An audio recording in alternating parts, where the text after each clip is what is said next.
Shalom bien-aimés dans le Seigneur, que Dieu soit glorifié pour ce temps qu'il nous a accordé. Nous allons partager une pensée sur la divinité de Jésus-Christ. Avant que nous partagions ce thème, on va prier le Seigneur. Dieu Tout-Puissant, nous te bénissons, nous t'exaltons. Merci pour ce temps que tu nous as donné. Seigneur, sois le seul Dieu en ce moment. Oriente-nous, Dieu d'Israël, Dieu Tout-Puissant. Que dans ce nom, Seigneur, mon roi soit glorifié en ce moment, au nom de Jésus. Amen. Que le nom du Seigneur Jésus-Christ soit glorifié. Nous nous bénissons le Seigneur pour ce temps qu'il nous a accordé, car il y a nombreux qui sont morts, nombreux qui sont malades. Mais l'Éternel Dieu de la Bible, il nous a protégés, il nous a donné de la bonne santé. Et voilà, c'est pour cela, nous allons encore élever son Saint-Nom à travers nos exhortations, à travers nos enseignements, à travers nos partages, afin d'encourager les frères et sœurs. Le but de nos vidéos, ce n'est pas pour être connu dans le monde entier, non pour être vu, mais pour glorifier notre Seigneur Jésus-Christ à travers les encouragements que Dieu nous donne. Et ce que Dieu nous donne, et nous sommes aussi censés à partager ça aux frères et sœurs dans le monde entier. Nous allons partager sur la divinité de Jésus-Christ. Bien-aimés dans le Seigneur, nous croyons à la divinité de Jésus-Christ, que Jésus-Christ est le seul Dieu, c'est lui le véritable de tous les véritables. On va partager ça, on va les défendre à travers les Écritures sur la divinité de Jésus-Christ. Nous allons lire Luc chapitre 1. On lit les versets 30 jusqu'au 33. Je lis au nom de Jésus. La Bible dit, l'ange lui dit, Marie, ne crains pas, car tu as trouvé grâce devant Dieu. Et voici, tu concevras dans ton ventre, et tu enfanteras un fils, et tu lui donneras le nom de Jésus. Le verset 32, il sera grand, et sera appelé le Fils du Très-Haut. Le Seigneur, Dieu lui donnera le trône de David, son père. Il régnera sur la maison de Jacob éternellement. Et son règne n'aura pas de fin. On va lire Ésaïe chapitre 9. Ésaïe, le livre d'Ésaïe, au chapitre 9, verset 5. La Bible dit, car un enfant nous est né, un fils nous est donné. Et l'empire reposera sur son épaule. On l'appellera l'admirable, le conseiller, le Dieu puissant, le Père d'éternité, le Prince des paix. Voyez, donc c'est ça. Bien aimés, nous sommes en train de parler sur la divinité de Jésus-Christ. Et tant qu'enfant de Dieu, et nous devions les défendre. Nous devions défendre sa divinité. Nous voyons que l'ange s'est apparu à Marie. Il a dit à Marie, tu concevras. L'Éternel, tu donneras un fils. Et cet enfant-là, tu l'appelleras Jésus. Nous voyons que Marie avait porté Jésus-Christ dans son ventre. Bien aimé dans le Seigneur. Or, le frère Ésaïe, il prophétisa sur la naissance de Jésus-Christ. Il a dit, car un enfant nous est né, un fils nous a été donné. Donc, ça veut dire, quand nous voyons la prophétie du frère Ésaïe, l'explication de ça, elle est dans Luc chapitre 1. Luc chapitre 1 au verset 30 jusqu'au 33e verset. Où la Bible nous explique comment Jésus-Christ a été né. Bien aimé dans le Seigneur, Jésus-Christ, il était 100% homme et il était 100% Dieu. Donc c'est lui qui est le Père de l'éternité. Le frère Isaïe dit, l'empire reposera sur son épaule et on appellera l'admirable, le conseiller, le Dieu puissant, le Père d'éternité, le Prince des paix. Voyez? Donc tous les titres là étaient sur lui. Jésus-Christ, c'est que Marie avait porté. Jésus-Christ était 100% Dieu et il était 100% homme. Donc quand nous voyons Marie, Marie, elle était comme l'enveloppe. Et Jésus, quand il était dans son ventre, il était comme une écriture. Parce que la Bible dit, quand un enfant nous est né, un fils nous a été donné. Nous comprenons que Marie, elle était comme une enveloppe.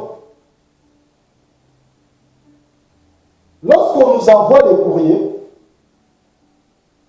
on n'a pas besoin de l'enveloppe. Mais on a besoin des écritures. On a besoin de la lettre qui se trouve dans l'enveloppe.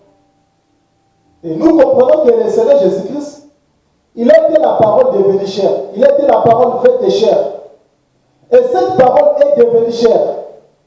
Et cette parole a marché. Et cette parole s'est introduite dans le ventre de Marie. Car c'est lui qui est le Père de l'éternité. La Bible dit, c'est lui le prince des pères.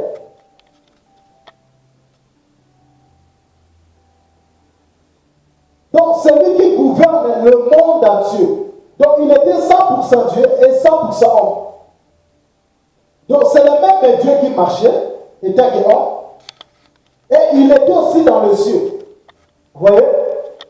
Donc le Seigneur Jésus-Christ est omniprésent. Donc c'est le même Dieu qui marchait et c'est le même Dieu qui était dans le ciel. Et voilà, c'est pour cela que nous défendons sa divinité. Donc avant que Marie aussi soit née, donc en réalité, selon la révélation, Jésus-Christ était né avant Marie. Dans la chair, nous comprenons que Marie, c'est elle qui est la mère biologique de notre Seigneur Jésus-Christ. Mais selon la révélation, donc le Seigneur Jésus-Christ, c'est lui qui a mis Marie au monde. Parce qu'avant toute chose, le Seigneur Jésus-Christ existait.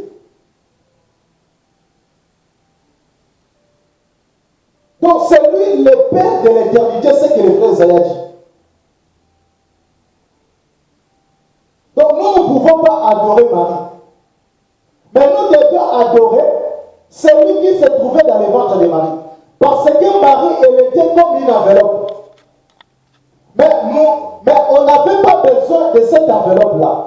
Mais nous, on avait besoin des Écritures. Parce que c'est Jésus-Christ qui est le véritable roi de tous les rois. Marie ne devait pas sauver l'humanité. Mais que la personne qui était dans son ventre, qui devait sauver l'humanité.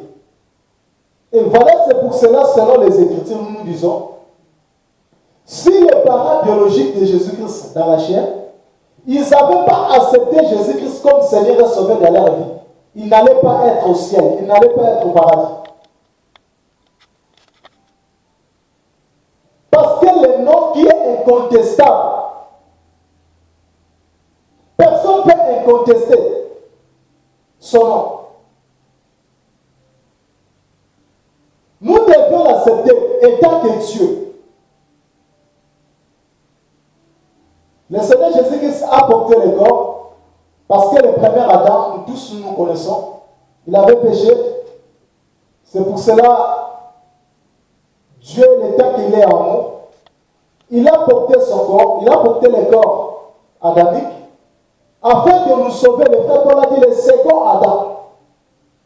Donc le Seigneur Jésus-Christ s'est introduit dans le ventre de Marie, sa mère biologique, afin de nous sauver. Et Jésus-Christ étant hors sur la terre, il n'a pas péché. Il était saint des saints.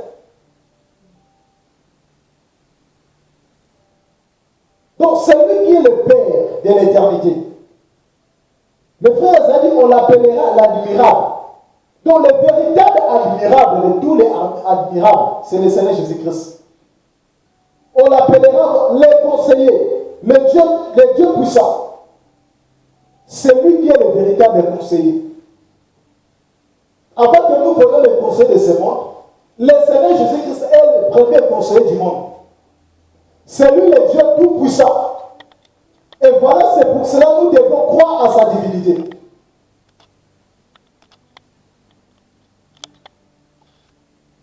Nous allons lire un passage pour appuyer la divinité de Jésus-Christ. On va lire Jean chapitre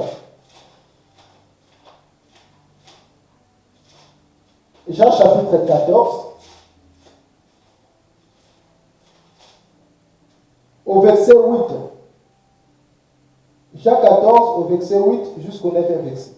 La Bible dit, Philippe lui dit, Seigneur, montre-nous le Père, et cela nous suffit. Jésus lui répondit, je suis depuis si longtemps avec vous, et tu ne m'as pas connu, Philippe. Celui qui m'a vu a vu mon Père. Et comment dis-tu? Montre-nous le Père. Montre-nous le Père. Voyez? Donc, les disciples, ils étaient avec Jésus. Philippe, ils étaient avec Jésus. Mais ils ne connaissaient pas celui qui était le Père. La personne qui marchait avec lui. Mais ils n'avaient pas la révélation du Père. Philippe a dit, Seigneur, montre-nous le Père, et cela nous suffit. Philippe n'avait pas besoin d'autre chose, il n'avait pas besoin. Il n'avait pas besoin d'autre chose, il avait seulement besoin de connaître le Père. Il avait besoin que le Seigneur Jésus-Christ lui montre le Père. Qui est le Père? Jésus a dit, depuis si longtemps j'étais avec vous. Philippe, tu n'as pas vu l'identité du Père en moi. Donc, Philippe il se posait des questions. Il avait besoin de connaître le Père. Il avait besoin que le Seigneur Jésus-Christ lui montre le Père. Or, il ne savait pas. Celui qui parlait avec lui, c'est lui le Père. Et le Seigneur Jésus-Christ a dit, moi avec le Père, nous sommes un. Donc nous comprenons que le Seigneur Jésus-Christ, c'est lui qui est le Père. Et en même temps, il est le Fils. Il est le Père dans le Fils et le Fils dans le Père. Nous allons lire Jean chapitre 10 au verset 30. La Bible dit, moi et le Père, nous sommes un. Donc ce n'est pas moi qui ai écrit ça, c'est dans la Bible. Donc le Seigneur Jésus-Christ, c'est lui le Père. Et en même temps, il était le Fils. Voilà, c'est pour cela, étant que chrétiens, nous devions défendre la divinité de Jésus-Christ. Car le Seigneur Jésus-Christ, c'est lui qui est le véritable Père de tous les pères de l'humanité. C'est lui qui est le Père de l'éternité par rapport à la prophétie des frères Ésaïe. Dans Ésaïe chapitre 9, verset 5. C'est lui qui gouverne toutes les choses. Donc Philippe, il avait des doutes. Mais lorsque le Seigneur Jésus-Christ lui a démontré, c'est lui qui est le Père, c'est lui le Père, le véritable Père de tous les pères. C'est le Seigneur Jésus-Christ. Un enfant de Dieu, un chrétien, il doit croire à la divinité de Jésus-Christ. Celui qui ne croit pas à la divinité de Jésus-Christ, il n'est pas un vrai chrétien. Un vrai chrétien, il est censé de croire à la divinité de Jésus-Christ. Parce que la Bible dit, au commencement, Dieu créa les cieux et la terre. Les cieux et la terre a été créés par lui. Donc quand nous voyons, il y a les cieux, il a posé les cieux, et il a posé aussi la terre. Donc la personne qui a posé ces deux choses-là, il s'appelle le véritable Seigneur Jésus-Christ. Celui qui est le Père de la création. Et nous allons lire le livre de Colossiens. Tout ça pour démontrer sa divinité. Colossiens chapitre 1. On va commencer le verset 15. La Bible dit lequel est l'image du Dieu invisible. Le premier-né de toute la création. Voilà. Nous comprenons que le Seigneur Jésus-Christ est le premier-né de toute la création. Donc avant que Marie soit née, le Seigneur Jésus-Christ était déjà né. Et la Bible dit, car par lui ont été créées toutes les choses qui sont dans les cieux et sur la terre. Voyez? Donc toutes choses qui se trouvent dans les cieux et les choses qui se trouvent sur la terre. C'est lui qui a créé ça. Et la Bible dit les visibles et les invisibles, soit les trônes, ou les dominations, ou les principautés, ou les puissances, toutes les choses ont été créées par lui et pour lui. Voyez les bien-aimés dans le Seigneur. Donc nous voyons le ciel a été créé par lui. Dans le ciel, nous voyons des choses invisibles qui se trouvent là-bas. C'est lui l'homme de Galilée, Jésus-Christ de Nazareth. C'est lui le créateur. Il a posé toutes choses dans le ciel. Et ensuite sur la terre, des choses visibles. C'est lui qui a créé ça. La Bible dit, la Bible nous dit, toutes choses ont été créées par lui et pour lui. Donc c'est lui qui est le créateur de toutes choses. C'est lui qui est le créateur de l'humanité. Donc nous devons croire à sa divinité. Donc le Seigneur Jésus-Christ est Dieu. La Bible dit au commencement était la parole. Et la parole était avec lui. Or la parole c'est lui-même le Seigneur Jésus-Christ. Donc la parole là a été devenue chair. La parole faite de chair. La parole a marché. La parole là s'est introduite dans le ventre de Marie afin de nous donner le salut. Donc le Père du salut, c'est le Seigneur Jésus-Christ. Donc nous ne devons pas trouver l'assurance du salut ailleurs. Donc l'assurance du salut, ça se repose en lui, le Seigneur Jésus-Christ de Nazareth. Voilà, c'est pour cela que le frère Esaïe dit, un fils nous est donné, un fils nous est donné, l'enfant nous a été donné. Donc c'est lui qui est le véritable Seigneur des Seigneurs. Donc nous devons croire à sa divinité. Donc le Seigneur Jésus-Christ, c'est lui qui est le maître de toutes choses. Étant qu'enfant de Dieu, étant que le défenseur de la sainte doctrine, un défenseur de la sainte doctrine, il doit croire à la divinité de Jésus-Christ. C'est lui qui est le véritable de tous les véritables. Et nous ne pouvons pas avoir trois baptêmes. Car il n'y a qu'un seul baptême. Il n'y a qu'une seule foi. On va lire Éphésiens. Éphésiens chapitre 4. Éphésiens chapitre 4. On va commencer au verset 4. La Bible dit, il y a un seul corps, un seul esprit. Comme aussi, vous êtes appelés à une seule espérance par votre vocation. Il y a un seul Seigneur, une seule foi, un seul baptême, un seul Dieu et le Père de tous, qui est au-dessus de tous, parmi tous et en vous tous. Nous voyons la précision de la divinité bien-aimée.